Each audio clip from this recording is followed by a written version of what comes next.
In this tutorial, we're going to see how to import data into SAS Viya.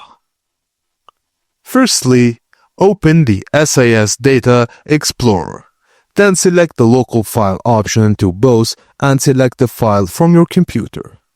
Choose the file you want to import, then the file will be uploaded into your SAS lib, where SAS manages the data.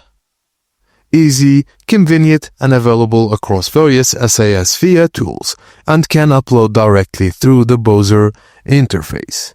Just note that the file size limit is set to 4 GB by default. This limit can be adjusted, but there are certain constraints. Some advanced import options may not be available when using this method.